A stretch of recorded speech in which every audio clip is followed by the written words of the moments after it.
Nací en una casona antigua, en la parte alta del barrio de San Felipe, cuando las calles aún eran de tierra y los vecinos se conocían por sus nombres. Mis padres, Aldo y Lucía Ferrer, construyeron esa casa con sus propias manos. Él era carpintero de barcos, de los buenos, y ella sabía hacer de todo: cocinaba, cosía, cuidaba el jardín, y cuando había que levantar paredes, también lo hacía. Crecí en medio de ese aire de trabajo constante, de orgullo silencioso y de esfuerzo sin pausa. Mi hermano, Vicente, nació 3 años antes que yo. Era fuerte, decidido, un muchacho que nunca dudaba, y siempre tuvo la mirada puesta en lo que venía después, en lo que podía conquistar. Desde pequeña supe que no iba a ser como él. Me gustaban las cosas que no se podían tocar tan fácilmente. Me gustaba escribir, observar, quedarme en silencio largo rato y pensar. No por eso dejé de trabajar. Al contrario. Ayudaba en la carpintería, pintaba marcos, lijaba tableros, empapelaba paredes, hacía cuentas. Cuando mi padre enfermó, fui yo quien tomó el timón de la empresa familiar, aunque a muchos les pareciera extraño que una mujer pudiera hacerlo. Vicente para entonces se había mudado a la ciudad. Decía que lo nuestro era pequeño, que él aspiraba a cosas más grandes. Le respeté la decisión, aunque por dentro doliera. Los años pasaron, la carpintería creció. Aprendí a negociar, a expandirme, a delegar y a dirigir. Cuando murió mi padre, me dejó el 70% de la empresa. El resto fue para Vicente. No le cayó bien. Él esperaba quedarse con la mayoría, ser quien tuviera la última palabra. Tuvimos una discusión larga, dolorosa, llena de reproches antiguos. No volvimos a hablar. Me casé a los 36. Nunca sentí prisa por compartir mi vida. Lo hice cuando encontré a alguien que de verdad caminaba al mismo ritmo que yo. Se llamaba Tomás Aguirre. Era ingeniero, de los serios, pero tenía una sonrisa que aparecía sin avisar y me ablandaba los nervios. No teníamos apuros. Vivimos años tranquilos, construyendo una vida sin grandes alardes, pero firme, bien plantada. A los 40 tuve a mi hija, Daniela. Una niña risueña, despierta, con unos ojos enormes como los de su padre. Tomás la adoraba. Se quedaba mirándola dormir como si el tiempo se detuviera solo por verla respirar. Cuando Daniela tenía 12 años, Tomás enfermó. Cáncer. De esos que no avisan.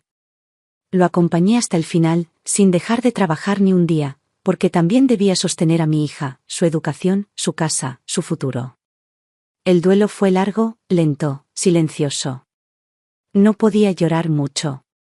Daniela me necesitaba fuerte, y yo tenía que ser la columna. La empresa se volvió mi refugio. Comencé a expandirla con más fuerza. Abrimos una sucursal en Mendoza, otra en Rosario, y un centro logístico en Córdoba. Para cuando Daniela terminó la universidad, la empresa tenía casi 200 empleados. Le ofrecí sumarse, aprender de adentro, crecer en ella como yo lo había hecho. Pero eligió otra cosa. Quería ser psicóloga. Me pareció bien. Acompañé su decisión sin imponer nada. Me preocupaba, sí, que no entendiera del todo el peso de lo que yo había construido, pero la amaba, y eso me bastaba. Pasaron los años, y Daniela se casó con Julián. Un hombre educado, encantador en apariencia, siempre sabiendo decir lo correcto. Algo en él nunca terminó de convencerme. Había una frialdad que no cuadraba con su sonrisa. Pero no dije nada. No quería ser la madre que interfiere, la suegra desconfiada. Me alejé lo justo. Les regalé un departamento al casarse. Era mi forma de bendecir su unión. Después vinieron los nietos. Martina primero, luego Emiliano. Daniela parecía feliz. Yo también. Los fines de semana venían a casa, corrían por el jardín, comíamos juntos. Compartíamos cumpleaños, días festivos, pequeñas alegrías. Julián no hablaba mucho en esas reuniones, pero siempre estaba. Ayudaba a poner la mesa, recogía los platos. Se mostraba correcto. A los 78 seguía yendo a la oficina casi todos los días. Ya no tomaba decisiones operativas, pero revisaba balances, firmaba documentos importantes, me reunía con los directores. Había contratado un gerente general de confianza, Esteban, que llevaba casi 20 años conmigo. Sentía que estaba todo en su lugar. Daniela tenía su vida, los chicos crecían, la empresa funcionaba, y yo conservaba mi independencia. Hasta que empezaron los olvidos. Pequeños, al principio. Una cita que no recordaba, una factura que se me traspapelaba, un nombre que no me venía a la cabeza. Nada grave. Cosas normales para alguien de mi edad. Pero Daniela comenzó a insistir en que me hiciera estudios, que debía cuidarme más, que tal vez necesitaba descansar. No me opuse.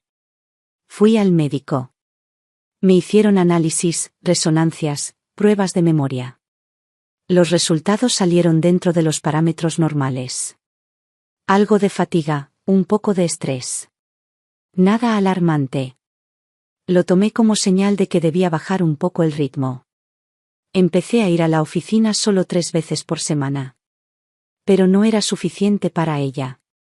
Seguía insistiendo. Me traía suplementos, me hablaba de terapias alternativas, me sugería que pensara en retirarme del todo. Yo le respondía con firmeza, sin agresión, pero con claridad. No estaba dispuesta a abandonar lo que había construido. No todavía. Una tarde, sin aviso, apareció en casa con Julián y 2 valijas. Me dijo que había reservado una semana en un centro de descanso, especializado en cuidado para adultos mayores. ¿Qué me haría bien? Que podía relajarme, estar en contacto con la naturaleza, y hacer talleres de arte, de yoga, de memoria. Le pregunté si había perdido el juicio. Me dijo que no, que era por mi bien. Que solo serían unos días. Me dejé convencer. Pensé que quizás, después de todo, me haría bien. Me despedí del perro, de mi jardín, de mis libros, como si fuera por una escapada corta. No llevaba muchos cambios de ropa. No me llevé la laptop. Tampoco el celular. Me aseguraron que podría comunicarme desde allí, que no me haría falta más. Cuando llegamos al lugar, sentí algo extraño en el aire. No era un hotel. Tampoco parecía un spa. Había un portón de hierro, cámaras de vigilancia, personal uniformado. Daniela habló con una recepcionista. No entendía bien lo que decían. Me senté un momento.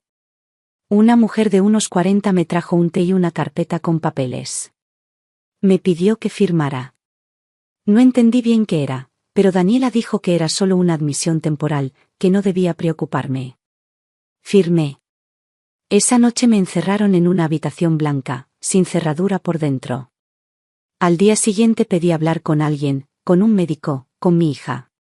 Me dijeron que ella se había ido. Que había firmado un poder. Que yo estaría allí, en observación, por un tiempo indefinido. Quise gritar. Quise salir. No me dejaron. El teléfono no funcionaba. Las ventanas tenían barrotes.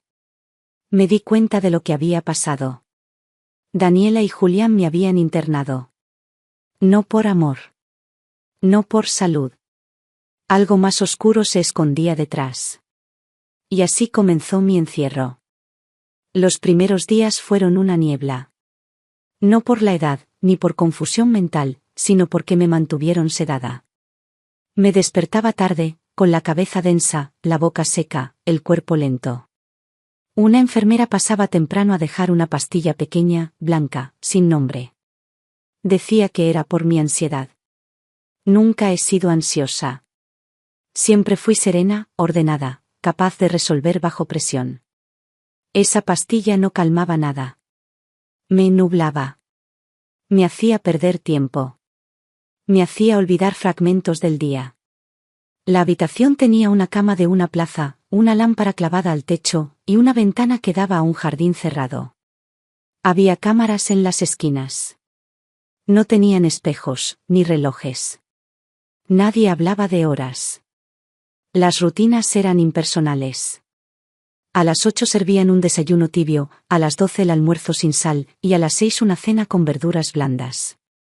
Lo supe no por relojes, sino porque empecé a contar el tiempo entre cada plato. Era lo único constante. A las pocas semanas, comencé a notar quién era paciente y quién no. Algunos estaban realmente mal, mujeres que hablaban solas, hombres que se meaban encima, una señora que gritaba toda la noche nombres que nadie respondía. Pero había otros como yo, con mirada firme, con control de sus ideas, con pasos seguros. A uno lo llamaban Mauro. Hablaba poco, pero leía el periódico como si fuera su último anclaje con el mundo exterior. Me acerqué a él un día, le pregunté si también lo habían traído, de sorpresa. Me miró en silencio y asintió. Comenzamos a hablar cuando el personal no nos veía. Usábamos frases neutras, fingíamos hablar del clima. Pero detrás de cada palabra iba creciendo una idea. La idea de que algo estaba muy mal en ese lugar. Mauro había sido abogado. Me dijo que su sobrino había conseguido la firma de un juez para internarlo, usando certificados médicos falsos. La motivación: quedarse con los alquileres de los departamentos que tenía a su nombre. Me estremecí. No porque su historia fuera parecida a la mía, sino porque me revelaba que este lugar no era un error. Era un negocio. Una institución que funcionaba con la complicidad del sistema para desaparecer a personas que aún estaban lúcidas, con propiedades, con activos, con algún poder. Pasaron semanas. No tenía acceso a un teléfono. Tampoco podía recibir visitas. Cuando pregunté por Daniela, me dijeron que había pedido restringir el contacto, por mi bienestar. Me entregaban cartas, escuetas, escritas a máquina, sin firma, supuestamente de ella. Eran frías, neutras. Esperamos que estés mejorando. Confiamos en los doctores. Es por tu salud. No mencionaban los nietos. No decían cuándo vendrían. A los 2 meses pedí ver a un psiquiatra. Me trajeron a uno que me habló con tono condescendiente. Le conté quién era, lo que había hecho en mi vida, las empresas, las decisiones. Sonrió como si yo estuviera delirando. Me dijo que era muy común que las personas mayores creyeran que tenían responsabilidades importantes.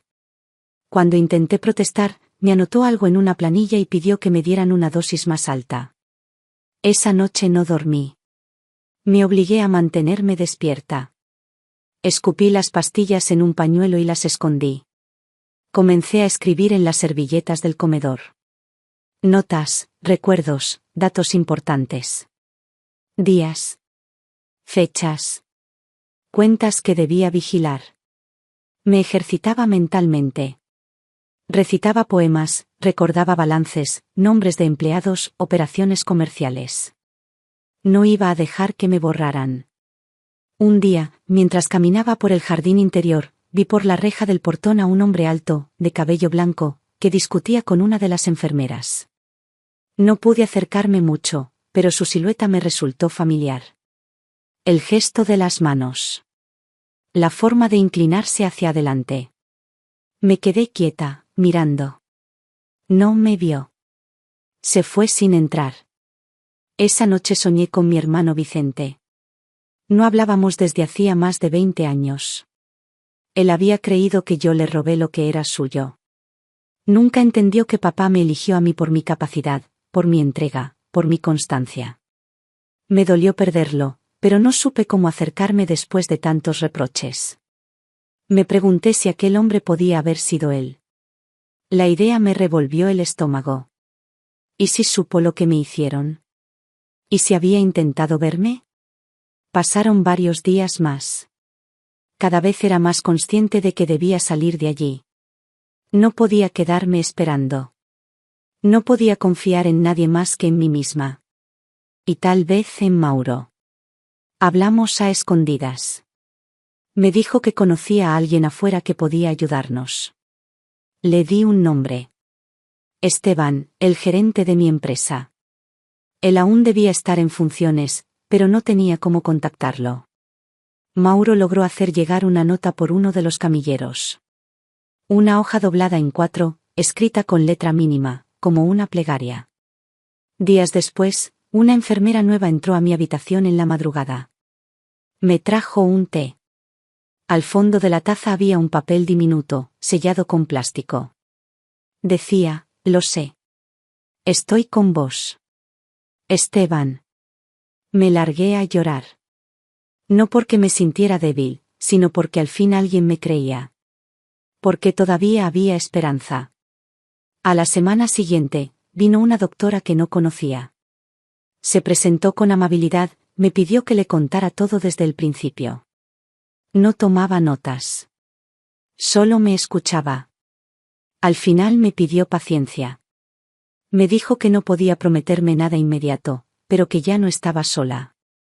Esa misma tarde, la enfermera del té volvió a visitarme. Me entregó otra nota. Decía: tu hermano quiere verte. Me costó creerlo. ¿Vicente? Después de tanto tiempo, ¿él? Era posible que justo él, el que se alejó en la herencia, el que nunca volvió a llamar, fuera ahora quien estuviera tratando de sacarme. Era una ironía brutal, pero también una posibilidad. Me aferré a ella. Las noches siguientes las pasé despierta, recordando nuestra infancia. Los veranos en el patio trasero. Las guerras con barro. Los secretos compartidos bajo las mantas. Los años en que él era mi cómplice. Tal vez, debajo de todo ese rencor, quedaba algo intacto. Algo que todavía podía salvarnos a los dos. El día que lo volví a ver fue como una escena de otro tiempo. Entró al salón de visitas acompañado por un abogado y una mujer de cabello gris. Iba más encorvado, más lento, pero sus ojos eran los mismos. Nos miramos en silencio. No dijo nada al principio. Yo tampoco. Pero luego, sin decir perdón ni te extraño, se sentó frente a mí y me puso una carpeta en las manos.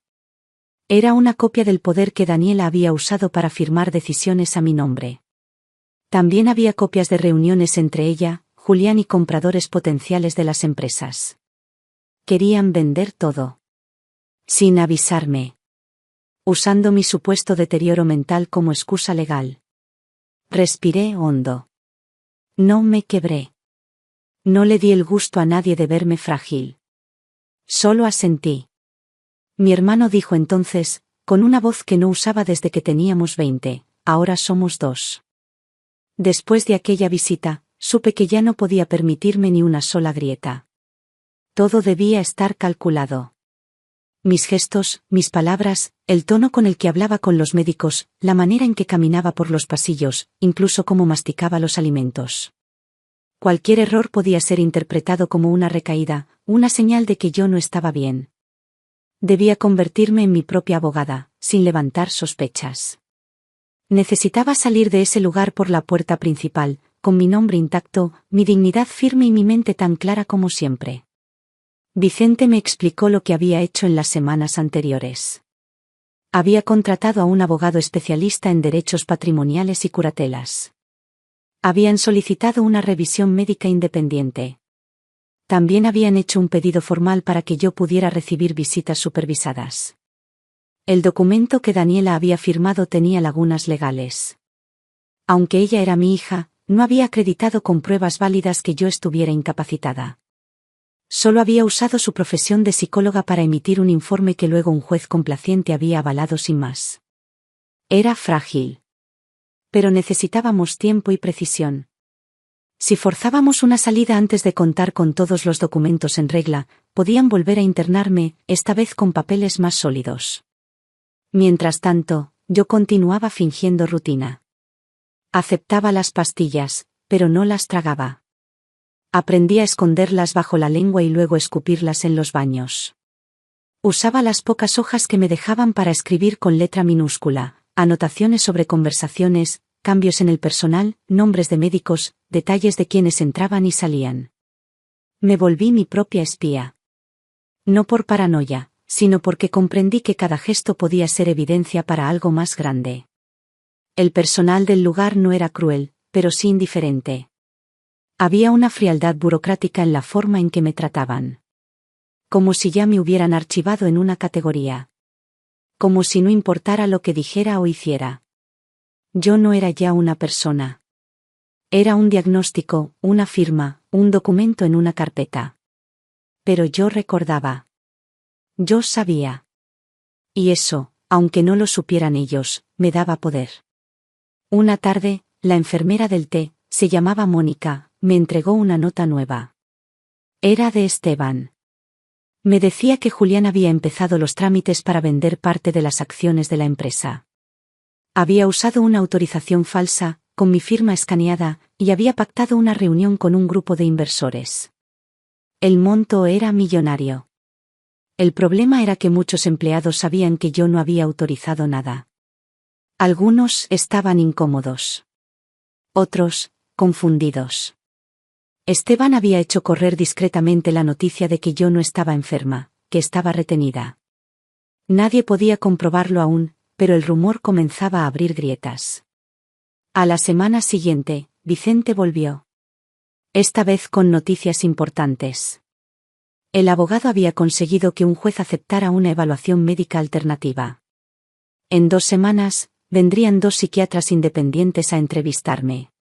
Yo debía estar lista. Clara, firme, sin matices que pudieran interpretarse como confusión, tristeza o ansiedad. Me preparé como quien se prepara para una guerra. Durante las noches, recitaba balances contables en voz baja. Recordaba fechas clave de expansión, decisiones difíciles que había tomado, nombres de empleados con más de 10 años en la empresa. Hablaba sola en voz baja, para no oxidar el lenguaje, para mantener los giros de la lógica intactos. Me obligaba a caminar de un extremo al otro del cuarto para mantener la movilidad, para conservar el cuerpo en línea con la mente. Me alimentaba lo mejor posible dentro de lo que ofrecían. Bebía agua con sal para mantener la presión. Nada podía fallar. El día de la evaluación llegó con un sol extraño. Una claridad intensa que se colaba por las rendijas de la persiana como si fuera un llamado. Me llevaron a una sala diferente, con sillas bajas y una mesa de madera. Los 2 psiquiatras, un hombre y una mujer, me observaron con atención. No había hostilidad en ellos, pero sí distancia.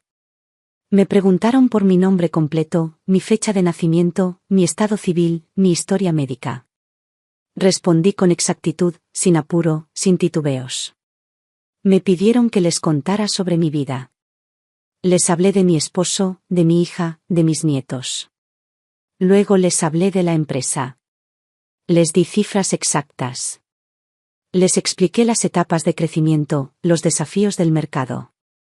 Les dije quién era Esteban, qué funciones tenía. Les hablé del equipo de logística, de los balances trimestrales. Les conté que aún revisaba los estados contables y las actas de directorio. Hice pausas, respiré con cuidado, y mantuve los ojos fijos en los suyos. No era una anciana perdida. Era una directora. Una mujer en pleno uso de sus capacidades. La mujer psiquiatra me preguntó si había tenido momentos de confusión últimamente. Le respondí que no más que cualquier otra persona con estrés. Le conté que había vivido la muerte de mi esposo, y que sabía distinguir entre duelo y enfermedad. Que nadie puede juzgar la tristeza como síntoma. Que me dolía el encierro, pero no estaba confundida. Se retiraron sin dar señales. Me dejaron sola con mi respiración agitada. Esa noche no pude dormir. Contaba los segundos como si cada uno fuera un paso más hacia mi libertad. No sabía cuánto tardarían en dar su informe, pero algo dentro de mí, una intuición vieja, curtida en negocios, me decía que ya habían visto lo que tenían que ver. 5 días después, Vicente volvió. Traía una expresión que no le había visto nunca. Ni siquiera en nuestra juventud. Era mezcla de respeto, alivio y algo más. Me dijo que el informe había sido rotundo, no había señales de deterioro cognitivo. Ninguna. Los médicos afirmaban que no había motivo alguno para mantenerme en ese lugar. Vicente ya había solicitado al juez la orden de mi liberación. Lloré por dentro. Por fuera, solo asentí. No quería celebrar hasta estar fuera. No podía arriesgar una emoción visible. Sabía que en ese lugar, un temblor podía ser diagnosticado como recaída. El juez firmó la orden 4 días después. Me la entregaron como si fuera un sobre más. Me dijeron que podía empacar. Que esperaban que me hubiera servido la estancia. Me fui caminando despacio, con una valija pequeña y la cabeza en alto. No me despedí de nadie. Ni siquiera de Mauro. Él me hizo un gesto con la cabeza desde lejos. Supe que algún día lo ayudaría también. Al salir, Vicente me esperaba con el coche encendido. No dijo nada. Me abrazó, fuerte. Después de 20 años sin hablar, no hizo falta ni una sola palabra para entendernos. Al llegar a su casa, me senté en el sofá y tomé un café sin azúcar. No sentía el sabor, pero sí el calor. Era real. Era libertad.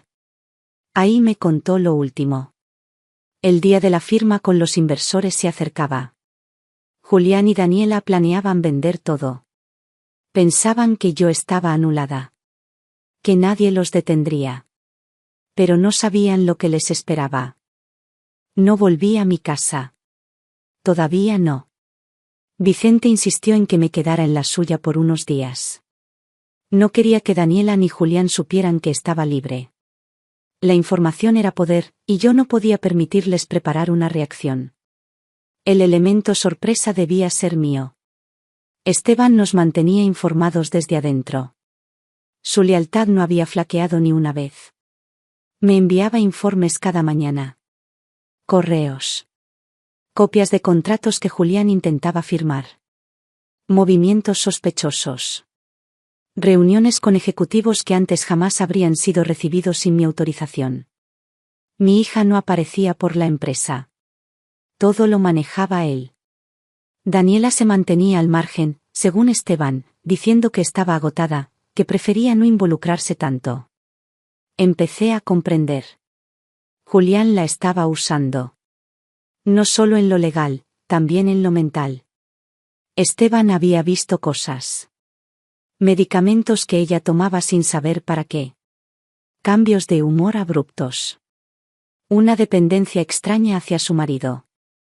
Ya no era solo una cuestión de traición. Era una cuestión de manipulación, de dominio. El rencor que yo sentía por ella se tornó en una preocupación más profunda. Me di cuenta de que no era solo víctima de su ambición. También lo era él. Vicente me ayudaba con todo. Me impresionaba su disciplina. A pesar de los años de distanciamiento, parecía entender cada decisión, cada paso. Organizamos una revisión completa de los archivos. Reunimos copias notariales de los títulos de propiedad, balances firmados, historiales médicos verdaderos. Todo estaba en mi nombre. Nada de lo que Julián planeaba podía sostenerse si yo aparecía viva, lúcida, presente. Pero no bastaba con aparecer. Tenía que hacerlo en el momento justo. Cuando estuviera frente a todos. Cuando pensaran que lo tenían todo ganado. Faltaban 9 días para la firma. Esteban nos confirmó que los inversores viajarían desde Brasil y Chile. La reunión sería en la sala principal de la oficina central, en la sede que yo misma había mandado a construir. La ironía no me pasó desapercibida. Iban a firmar la venta de mi imperio en la mesa de roble que había encargado personalmente, en la sala con mi retrato colgado, frente a los ventanales que daban al mismo parque donde Daniela aprendió a caminar. Hablamos con el abogado. La ley estaba de nuestro lado. Podíamos detener la operación en cualquier momento, pero no era eso lo que yo quería. Quería más. Quería que me vieran. Quería que supieran lo que habían hecho. Quería que recordaran cada minuto de esa sala. Esteban se encargó de mantener la normalidad. Fingió estar de acuerdo con Julián, lo mantuvo informado, lo ayudó a preparar todo, pero cada archivo pasaba primero por nuestras manos. El plan era claro. Entraríamos el día de la firma, justo cuando todos estuvieran sentados. Yo aparecería con el poder notarial restaurado, con los informes médicos nuevos, con mi abogado, con Vicente y con una escribana. Nadie podría echarme. Nadie podría detenerme sin quedar expuesto. Iban a ver lo que realmente significa subestimar a alguien como yo. Pero esos días previos no fueron fáciles. No dormía bien. Mi cuerpo aún sentía las secuelas del encierro. Tenía los músculos entumecidos, las articulaciones rígidas, la voz quebrada de tanto silencio acumulado. Me obligaba a leer en voz alta, a caminar por el jardín, a levantar pesas pequeñas, a recitar balances mentales como si fueran mantras. Necesitaba recuperar todo. No solo mi poder externo. También mi temple interno. Era la misma mujer que había dirigido empresas durante 40 años. Pero también era una mujer a la que intentaron borrar. Y eso tenía un peso nuevo, más agudo. Vicente y yo hablábamos mucho. Por las noches, nos sentábamos frente a la chimenea, en ese sillón grande que heredó de mamá. Me confesó que me había seguido durante años, sin que yo lo supiera. Que había leído sobre la empresa, que había visto entrevistas mías en la televisión. Que le costaba reconocerlo, pero que yo había hecho las cosas mejor de lo que él esperaba. Me dijo que se había equivocado, que el resentimiento le había cerrado el corazón. Le respondí que yo también había fallado. Que nunca supe cómo buscarlo. Que tal vez las heridas del pasado habían sido más del ego que del alma. Lloramos. Pero sin dramatismo. Lágrimas contenidas. Lentas. Como dos personas que vuelven a mirarse sin orgullo en los ojos. Faltaban 3 días. Esteban nos envió el acta de la reunión. Estaban listos para firmar. Julián había redactado el discurso. Se presentaría como el nuevo presidente de la compañía. Agradecería a Daniela por su visión, mencionaría mi ausencia prolongada por motivos de salud y anunciaría el paso a una nueva etapa. Los inversores no sabían nada de mi liberación. Creían todo lo que Julián había dicho. Estaban encantados con las cifras, los balances inflados, las promesas de expansión. Era la jugada perfecta. Para ellos. Para mí, era la trampa final. La noche anterior a la firma apenas dormí. Vicente revisaba los documentos una vez más. Yo planchaba mi ropa. Una blusa blanca, un saco gris, pantalones oscuros. El atuendo con el que había asistido a decenas de reuniones. El atuendo que representaba quién era. Me peiné como antes. Un moño firme, sin adornos. Maquillaje sutil. Uñas limpias. Todo debía ser impecable. Tenía que parecer no solo viva. Tenía que parecer invencible. El coche nos llevó al centro de la ciudad a las 9. Entramos por el estacionamiento lateral, sin ser vistos. Esteban nos esperó en la escalera de servicio. Nos guió hasta la sala contigua al salón de reuniones. Desde ahí escuchábamos todo. Las voces. Las bromas. El murmullo de las copas de café. Julián ya había empezado a hablar. Mencionaba los valores de la empresa, el legado, el futuro. Usaba mi nombre sin vergüenza. Hablaba de mí como si yo ya no existiera. Esteban me miró. Yo asentí. Empujé la puerta. Todos giraron al mismo tiempo. Algunos se pusieron de pie. Otros se quedaron congelados. Julián se quedó sin voz. Daniela se levantó como en trance. Los inversores murmuraron en voz baja. Caminé hasta la mesa. En silencio. Coloqué el sobre con los documentos frente a mí. Respiré hondo. Saqué el contrato de venta y lo rompí en 4 partes. Nadie dijo nada. Solo se escuchó el sonido del papel partiéndose. Mi voz fue lo único que rompió ese silencio. Esta empresa es mía. Y nadie la toca sin mi autorización.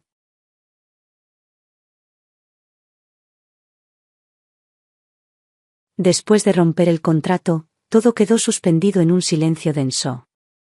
La sala, con su mesa pulida y sus carpetas prolijas, se volvió un teatro de cuerpos inmóviles.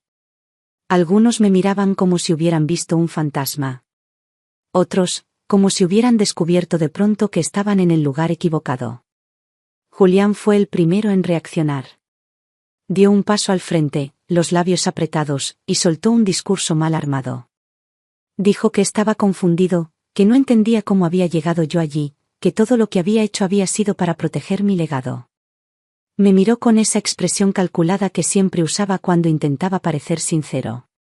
Pero esa vez no le funcionó. Su voz temblaba. Sabía que había perdido el control. Daniela, en cambio, no dijo una palabra.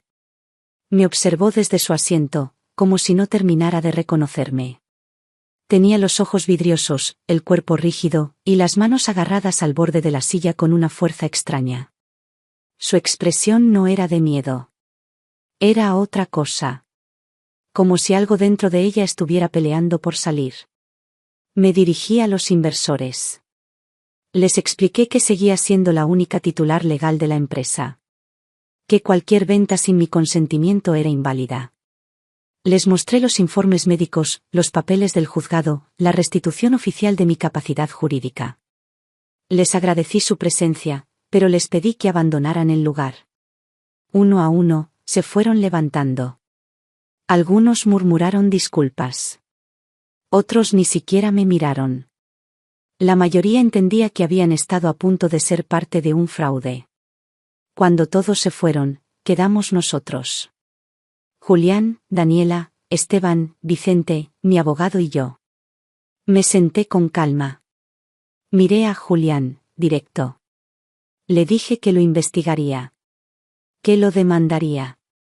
Que lo haría responsable de cada firma falsa, de cada documento fraudulento, de cada centavo que hubiera intentado mover sin autorización.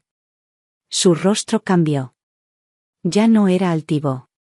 Era tenso, asustado, y también iracundo. Me insultó. Dijo que yo no sabía lo que hacía. Que estaba vieja, que estaba arruinando la vida de mi hija, que todo lo que tenía se lo debía a él. Me levanté. Caminé hacia el despacio, con la mirada clavada en la suya. Le dije que durante 40 años había construido una empresa que no necesitaba de nadie como él. Que conocía a los parásitos. Que había lidiado con hombres mucho más peligrosos. Y que todos terminaron igual, fuera. Daniela entonces se levantó. Caminó hacia mí. Pensé que iba a hablar. Pero solo me abrazó. Su cuerpo temblaba. No decía nada, pero apretaba con fuerza. Me quedé inmóvil. Sentí que en ese gesto había algo roto, algo que pedía ayuda sin poder explicarlo. Nos fuimos juntas. Dejamos a Julián en la sala, con Vicente y el abogado. Nadie lo detuvo. Sabíamos que sus días de libertad estaban contados. Pero antes de hundirlo, yo necesitaba entender algo más profundo. Esa tarde llevé a Daniela a un café. Le pedí que me contara todo. Al principio se mantuvo en silencio, como si tuviera miedo de decir lo que pensaba. Luego, lentamente, comenzó a hablar. Dijo que desde hacía un par de años se sentía desconectada.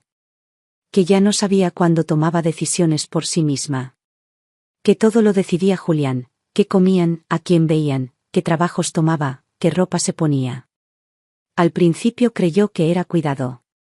Luego sintió que era control. Pero cuando intentaba oponerse, sentía culpa. Pánico. Me dijo que había empezado a tomar ansiolíticos hace 3 años, por prescripción de su marido. Y que luego él mismo se encargaba de darle las dosis, de renovarle la receta, de acompañarla en el tratamiento. Le pregunté si alguna vez había visto que tomaba. Me dijo que no. Que confiaba en él. Fue ahí cuando supe lo que tenía que hacer. Al día siguiente, hablé con un toxicólogo. Le conté todo lo que Daniela me había dicho. Me pidió que consiguiera una muestra de los medicamentos. Vicente y yo buscamos en su casa mientras ella dormía. Encontramos 3 frascos con nombres alterados. 2 sin etiquetas. Uno tenía una mezcla de ansiolítico, sedante y un estabilizador del ánimo de uso psiquiátrico severo. Medicación que, administrada por años sin supervisión, podía dejar a una persona anulada emocionalmente. No se trataba solo de dependencia psicológica. Era química. Era intencional. Llevé las pruebas a la fiscalía. No solo por mí. Ya no era una venganza. Era justicia. Lo que Julián había hecho con Daniela era una forma moderna de esclavitud. La había vaciado, la había convertido en una sombra, y luego la usó como instrumento para su ambición. Él merecía pagar por eso. La denuncia avanzó rápido. Las pruebas eran claras. También incluimos los contratos falsos, las firmas digitalizadas, los correos con los inversores. Lo acusaron de estafa agravada, administración fraudulenta y suministro indebido de medicamentos. Lo citaron a declarar. No se presentó. Intentó fugarse. Lo detuvieron 2 semanas después, en una terminal de ómnibus, con un pasaporte falso y dinero en efectivo. No opuso resistencia. Sabía que lo habían acorralado. Daniela no fue a verlo. Estaba en casa conmigo. Dormía mucho. Se despertaba con sobresaltos. Lloraba sin saber por qué. La llevé a una psiquiatra de confianza. Le hicieron estudios. Le confirmaron que tenía una intoxicación medicamentosa crónica. Comenzamos con un plan de desintoxicación lento, delicado, pero posible. Durante los meses siguientes, la vi cambiar. Despertar. Empezar a tomar decisiones. Volver a ser la mujer que yo recordaba. No la niña obediente que Julián había moldeado. No la hija sumisa que yo, tal vez sin querer, había dejado sola. Sino una mujer nueva, quebrada y reconstruida. Pasaron 8 meses. Julián seguía preso. Daniela vivía conmigo. Los nietos volvían a la casa los fines de semana. Martina aprendió a cocinar empanadas conmigo. Emiliano se metía en los archivos de la empresa y me hacía preguntas como si estuviera entrenándose para ser mi asistente. Todo estaba lejos de ser perfecto. Pero estaba volviendo a su sitio. Y sin embargo, yo no había terminado. No, aún. Volví a mi oficina un martes a las 8 de la mañana. Nadie lo sabía, salvo Esteban. Entré por la puerta principal. Llevaba la misma cartera con la que caminé por esos pasillos durante más de 30 años. Nadie me detuvo. Algunos empleados me miraban con duda, otros con alivio. Esteban me esperaba en el ascensor. Me abrazó sin palabras. Solo asentimos. Como si todo lo vivido hubiera sido apenas una pausa. La oficina estaba intacta. Mis plantas, marchitas pero vivas. Mi escritorio, cubierto por una tela gris. Mi retrato seguía en la pared. Me senté en la silla como quien vuelve a ocupar su cuerpo. Encendí la computadora. El sistema me reconoció. Abrí el correo. Cientos de mensajes. Algunos antiguos. Otros recientes. Empecé a leer. Despacio. Sin apuro. Como quien barre los escombros antes de reconstruir. Durante las semanas siguientes, convoqué a todos los gerentes. Uno por uno. Quise verlos a los ojos. Escuchar qué habían hecho durante mi ausencia. No estaba buscando culpables. Buscaba entender quién había resistido, quién había dudado, quién se había vendido. La mayoría se había limitado a obedecer.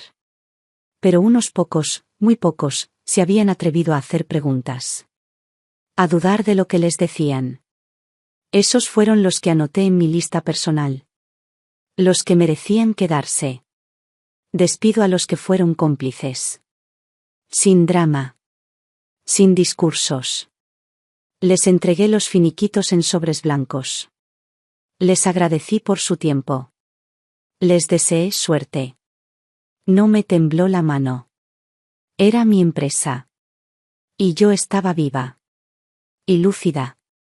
Y no iba a tolerar tibiezas. A los 2 meses, teníamos nuevo equipo directivo. Con Esteban como director general y 2 nuevos gerentes, una mujer joven del área de logística, y un hombre de finanzas que había trabajado en silencio durante años.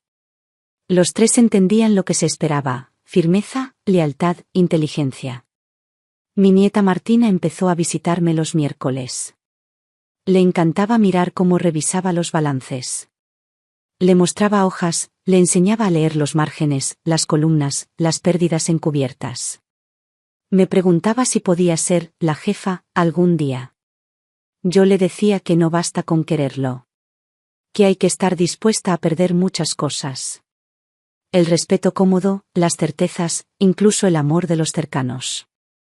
Ser jefa, le dije, es, sobre todo, estar sola en los momentos clave.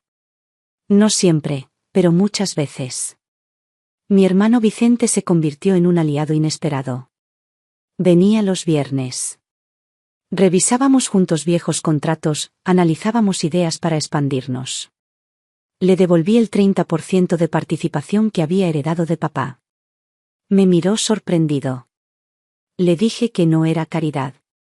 Que era justicia. Que habíamos perdido mucho por una pelea absurda, y que ahora debíamos hacer algo más grande. Me apretó la mano. No volvió a hablar del tema. No hizo falta. Daniela seguía en casa. Desintoxicándose. A veces tenía días enteros de silencio. Otras veces hablaba durante horas. Me contaba cosas que no había podido decir en años. Me confesó que no fue idea suya internarme. Que fue Julián quien la convenció. Que la manipuló con frases que ella repitió como verdad, que yo estaba enferma, que era peligroso dejarme tomar decisiones, que estaba perdiendo la razón. Me dijo que, en el fondo, siempre sintió que algo no encajaba. Pero no pudo oponerse. No sabía cómo. Le dije que no buscara mi perdón. Que lo que necesitaba ahora era perdonarse a sí misma. Y que eso tomaría tiempo. La justicia seguía su curso. Julián intentaba apelar, culpar a Daniela, presentarse como víctima. Pero las pruebas eran muchas. El suministro de medicamentos sin consentimiento. Las firmas falsificadas. Las transferencias encubiertas. El juez fue claro, tendría que enfrentar una condena real. Daniela fue eximida de responsabilidad penal. Su estado mental durante todo el proceso había sido documentado. No era cómplice. Era otra víctima. Un día me senté frente a ella en la cocina. La vi beber su té con las manos temblorosas. No era la hija que recordaba. Pero tampoco era la mujer vacía que Julián había construido. Era algo nuevo. Frágil. Pero real. Le pregunté si quería volver a la empresa. Me miró como si no entendiera. Le dije que no sería jefa. Que empezaría como asistente. Que aprendería desde cero. No porque no confiara en ella. Sino porque necesitaba reconstruirse con sus propias manos. Aceptó. Durante las mañanas, se sentaba en un escritorio pequeño, junto a la ventana. Revisaba documentos, organizaba agendas, hacía llamadas. Le costaba. Se frustraba. Lloraba a veces. Pero volvía. Todos los días. Como si cada jornada fuera un paso hacia sí misma. Nadie en la empresa sabía quién era. Usaba su segundo apellido. Nadie la trataba como la hija de. Y eso era lo mejor que podía pasarle. Yo, mientras tanto, empecé a escribir. No memorias. No confesiones. Un manual. Una guía para las mujeres que envejecen siendo poderosas. Porque entendí algo que me había pasado por alto, que a las mujeres, cuando envejecemos, nos quieren invisibles. Dulces, suaves, retiradas. Pero si conservamos el poder, si no pedimos permiso para ocupar el espacio, entonces nos vuelven peligrosas. Nos patologizan. Nos invalidan. Ese manual era mi forma de decirles, no están solas. No están locas. No están terminadas. Empecé a dar charlas. Pequeñas al principio. Luego más grandes. Me llamaban de universidades, de foros empresariales. Había gente que quería escuchar. Que quería entender cómo una mujer de 80 años había sobrevivido a un encierro injusto y había regresado con más fuerza. Yo les decía que no había magia. Solo paciencia. Y coraje. Daniela empezó a venir conmigo. Al principio se quedaba atrás. Tomaba notas. Luego comenzó a hablar. A contar su historia. A reconocer que había sido manipulada. Y que estaba aprendiendo a vivir de nuevo. Nadie la juzgaba. Al contrario. Muchas la abrazaban después de las charlas. Le decían que también habían sido anuladas. Por maridos, por padres, por jefes. Y que verla hablar era una luz. Martina, mi nieta, me escribió una carta.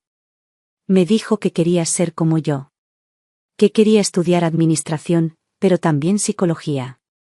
Que quería cuidar a las personas sin dejar que las pasaran por encima. La guardé en mi escritorio. Como una semilla. Como una promesa. El invierno pasó. La empresa cerró el mejor trimestre de los últimos 10 años. La prensa habló de la anciana que volvió del olvido. No entendieron nada. Yo nunca estuve olvidada. Estaba silenciada. Y eso no es lo mismo. Pero no era eso lo que me importaba. Lo que de verdad me importaba era que, por fin, todo volvía a su sitio. No perfecto. No feliz. Pero firme. Limpio. Propio. Y aún me quedaba algo por hacer. Durante años llevé conmigo una certeza sin grietas, que papá me había elegido porque era la más capaz. Me había dado la mayoría de la empresa por mérito, no por favoritismo. Me convencí de eso. Me lo repetí tantas veces que ya no me lo cuestionaba. Pero ahora que todo parecía haber vuelto a su lugar, empecé a sentir el roce de algo más incómodo. No una duda, sino una necesidad de mirar hacia atrás sin armaduras. No para justificarme, sino para entender lo que de verdad ocurrió. Vicente y yo habíamos recuperado algo parecido a la hermandad. Compartíamos almuerzos, ideas, silencios. Nos entendíamos en lo práctico, pero el pasado seguía sin tocarse. Estaba ahí, flotando entre nosotros como una capa fina de polvo sobre un mueble antiguo. No molestaba a simple vista, pero bastaba pasar la mano para que se hiciera evidente. Una tarde de septiembre, mientras tomábamos café en su casa, le pregunté si aún le dolía lo que había pasado con la herencia. No esperé una gran respuesta. Pensé que me diría algo diplomático. Pero no. Se quedó callado unos segundos, y luego me dijo que sí. Que le dolía todavía. No por el dinero, no por la empresa, sino por lo que significó, quedar afuera. Ser desplazado. Sentirse descartado por papá, por mí, por todos. Le pregunté si alguna vez habló con él, si le preguntó por qué lo había hecho. Dijo que sí, una sola vez. Poco antes de morir, en una conversación corta, tensa. Papá le había dicho que yo tenía la cabeza fría y el corazón flojo. Que en los negocios hacía falta más lo primero que lo segundo. Vicente lo sintió como una humillación. Me confesó que, después de eso, nunca más pudo acercarse. Y que mi silencio no ayudó. Entonces fui yo quien se quebró un poco. Le dije que papá nunca me explicó nada. Que a mí solo me dejó una carta. Una hoja escrita a mano, donde decía que esperaba que yo supiera mantener lo que él había construido. Ni una palabra más. Ni una razón. Ni una justificación. Me entregó la empresa como se entrega una herramienta. Con confianza, sí, pero sin afecto. Saqué la carta de mi bolso. La había guardado por más de 40 años, doblada en un sobre, como quien guarda una promesa no cumplida. Vicente la leyó en silencio. No dijo nada al terminar. Solo la apoyó sobre la mesa y respiró hondo. Ese día no hablamos más. Pero a la semana siguiente, me pidió que lo acompañara al galpón donde guardaba cosas de papá. Lo ayudé a abrir unas cajas. Entre papeles viejos y herramientas oxidadas, encontramos un cuaderno. Uno de esos de tapas negras que papá usaba para anotar todo. Lo hojeamos con cuidado. En las primeras páginas había balances. Pero al final, había algo más. Unas pocas líneas escritas con letra más suelta, más personal. Era una especie de diario. Papá hablaba de nosotros. Decía que Vicente tenía un alma generosa, pero que no soportaba el peso de los números. Que yo, en cambio, llevaba la empresa en la sangre. Que no sabía si hacía bien o mal al tomar esa decisión, pero que era la única forma de asegurarse que la carpintería, la empresa, el apellido, no se perdieran. Vicente lo leyó 2 veces. Cerró el cuaderno. Me miró. Me dijo que ya no sentía rabia. Solo cansancio. Y que necesitaba descansar de esa herida. Le respondí que si alguna vez quería dejar todo atrás, lo haríamos juntos. Desde ese día, nuestras conversaciones cambiaron. Ya no hablábamos solo de trabajo. Empezamos a recordar cosas de cuando éramos niños. La vez que nos perdimos en el bosque. La bicicleta que compartíamos. Los veranos eternos en el taller, con el olor a barniz y a madera nueva. Lo que habíamos sido, antes de convertirnos en lo que el tiempo nos hizo ser. Yo también cambié. Empecé a mirar mi historia con otros ojos. No para sentir culpa, sino para tener perspectiva. Comprendí que, aunque había hecho lo correcto muchas veces, también había sido dura. Intransigente.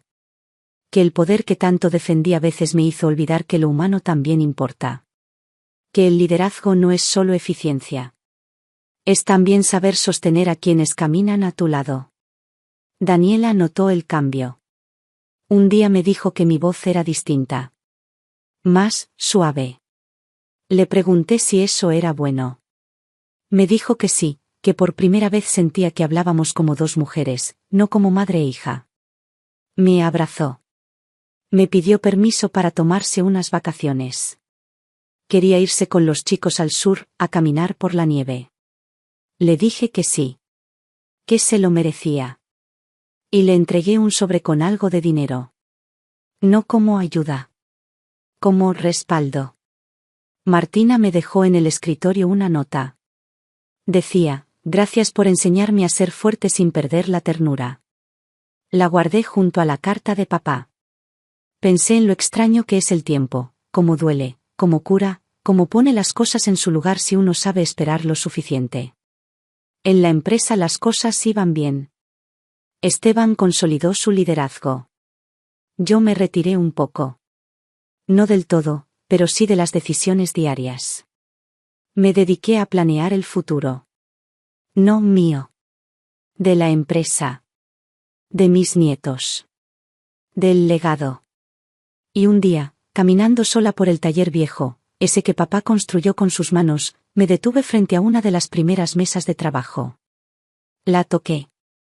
Aún tenía marcas de cuchilla, restos de pintura. Era un altar silencioso. Me senté allí, como lo hacía cuando era chica, y me permití llorar.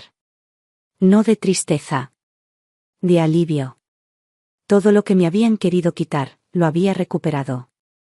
Y lo que había perdido por el camino, amistades, respeto, familia, empezaba, poco a poco, a regresar.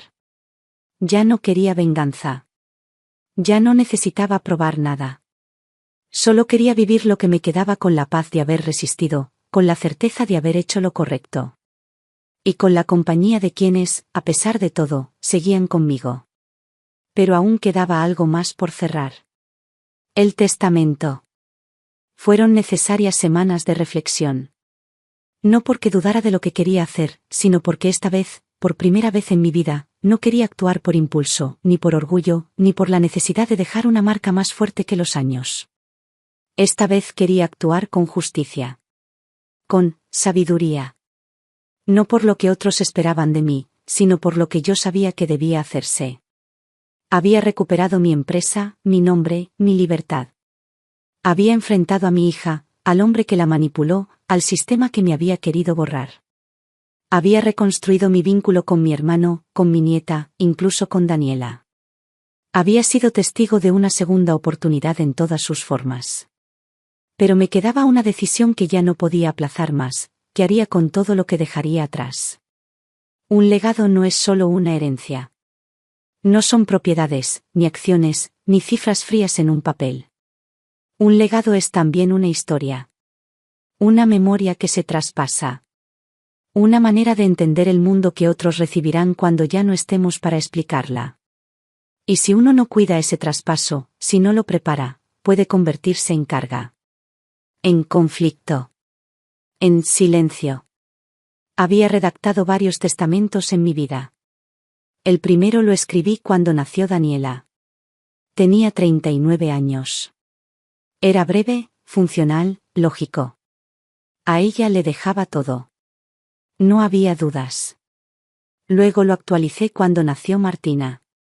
Pensé en abrir un fideicomiso, en asegurar la educación de mis nietos, en establecer reglas claras para evitar disputas. Con el tiempo, lo reescribí 2 veces más. Siempre desde la razón.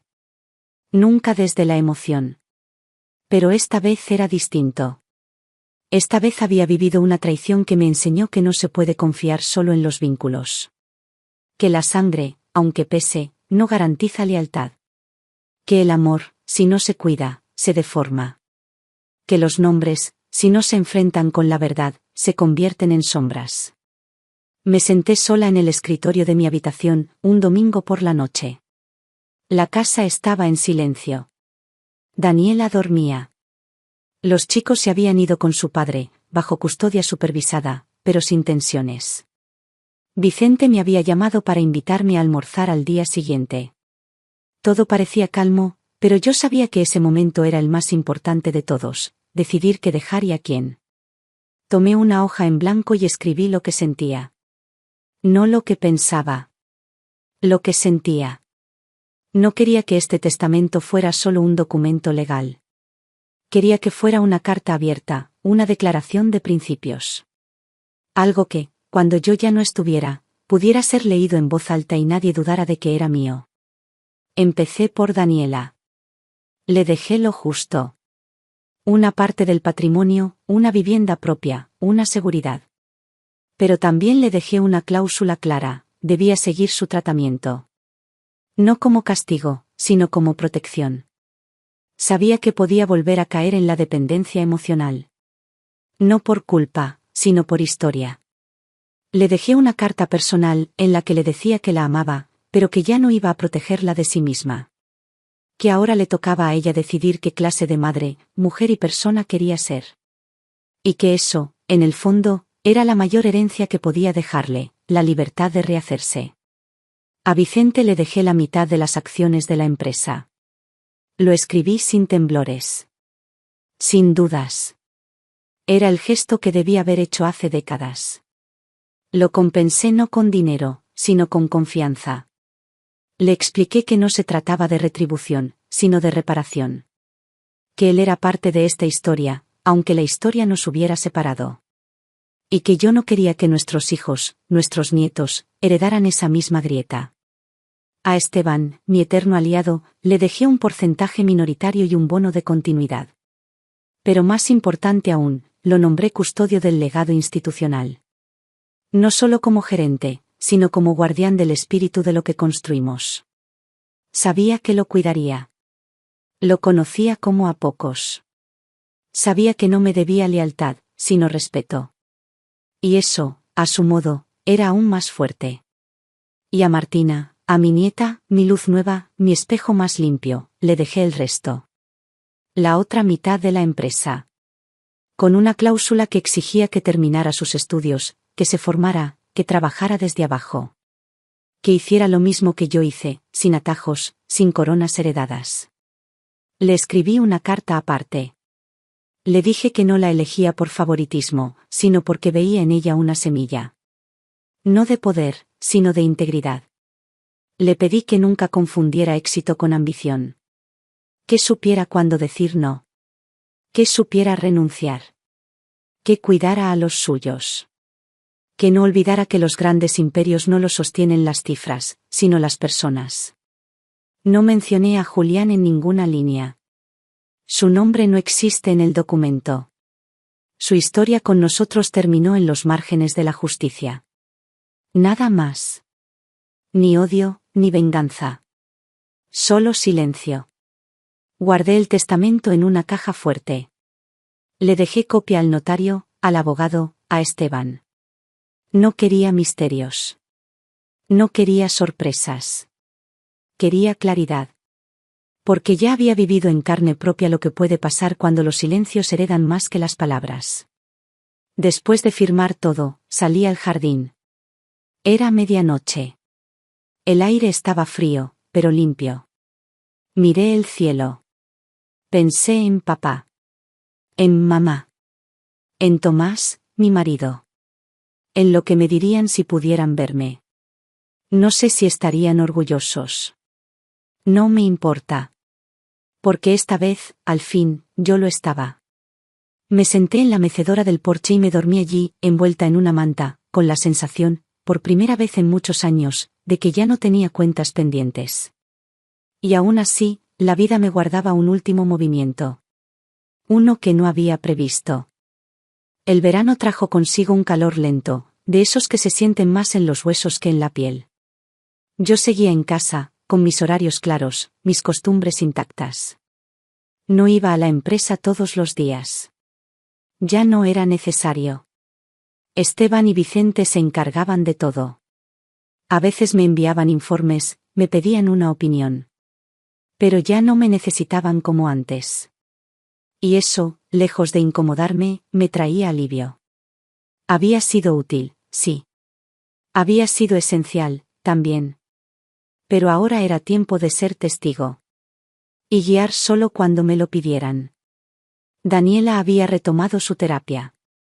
Se había mudado sola, a un departamento pequeño, cerca del parque. Venía a visitarme los domingos. A veces traía a los chicos. Otras veces, solo traía sus silencios. Pero ya no eran silencios pesados. Eran silencios de alguien que está construyendo algo desde los escombros. Le dije que eso estaba bien. Que hay que aprender a vivir sin ruido. Martina se preparaba para empezar la universidad. Me pidió que la acompañara a comprar sus primeros libros. Elegimos juntos algunos volúmenes de administración, economía, y uno de filosofía que me empeñé en meterle en la mochila. Le dije que ningún empresario debía crecer sin preguntarse para qué sirve lo que hace. Me abrazó en medio de la librería. Me dijo, gracias por esperarme. Y yo, sin poder hablar, solo asentí. Porque lo había hecho. La había esperado. A ella. A su madre. A todos. Y entonces llegó la carta. Era del juzgado. Un sobre blanco, sin marcas especiales. Lo abrí como quien descorcha una botella vieja. Dentro, una sola hoja, la notificación oficial de la condena definitiva para Julián. 15 años. Sin posibilidad de reducción. Los cargos: administración fraudulenta, falsificación de documentos públicos, suministro indebido de psicotrópicos con agravantes. No me produjo alegría. Tampoco lástima. Fue solo un cierre. Una línea final. La guardé sin decir nada. Ese mismo día, por la noche, me senté a escribir otra carta. No para él. Para mí. Esas palabras no eran para ser enviadas. Eran una especie de confesión, de purga. Le escribí a la mujer que fui. A la que fue fuerte por necesidad, dura por obligación, fría por estrategia. Le dije que lo había hecho bien. Que sobrevivió sin arrodillarse. Que resistió cuando todos la dieron por vencida. Que volvió sin pedir permiso. Y también le escribí a la mujer que no escuchó lo suficiente. Que se cerró por dentro. Que, sin quererlo, crió a una hija que aprendió a obedecer antes que a pensar. Que dejó que el orgullo se comiera el vínculo con su hermano durante 2 décadas. Le dije que lo entendía. Que no la juzgaba. Que la perdonaba. Y que ahora podía descansar. Unas semanas después, celebramos mi cumpleaños número 82. Nada lujoso. Solo los que importaban. Daniela, Vicente, los nietos, Esteban, algunas amigas de la vida. Martina me regaló un cuaderno de tapas duras. En la primera página había escrito, para que sigas dejando huella. Me reí. Le dije que ya había dejado demasiadas. Me respondió, entonces empezá a dejar las nuevas. Durante la fiesta, Vicente me tomó de la mano. Me dijo que tenía un regalo también. Sacó de su bolsillo una cajita de madera. Dentro, había una ficha de madera pulida, con nuestros nombres grabados. Era una réplica exacta de una pieza que habíamos tallado de niños, cuando jugábamos a que éramos socios. La había guardado todos esos años. Le brillaban los ojos. A mí también. Esa noche me dormí con la ventana abierta. Escuchaba los grillos, el murmullo del viento, el crujido de la madera del piso. Todo estaba en calma. Y fue ahí cuando entendí que todo lo que había hecho en mi vida, las empresas, las decisiones, los contratos, las peleas, tenía sentido solo por esto, por haber sostenido algo más fuerte que el poder. Por no dejarme torcer. Por haber elegido, en el momento más oscuro, seguir siendo yo. No fui una santa. No fui perfecta. No fui dócil. Pero fui mía. Hasta el final. Una semana después firmé el último documento importante de mi vida, la carta que acompañaría mi testamento. No tenía valor legal. Pero tenía todo el valor del mundo. Decía así. A quien lea esto después de mi partida. Si alguna vez dudas de tu fuerza, recordá esto, me quisieron callar, encerrar, borrar. No pudieron. No heredés solo mi empresa. Heredá mi coraje. Y úsalo para vos. No para defender mi memoria. Sino para defender la tuya. Lo firmé con mi nombre completo. Con letra clara. Firme. Como siempre. Y esa fue mi última firma.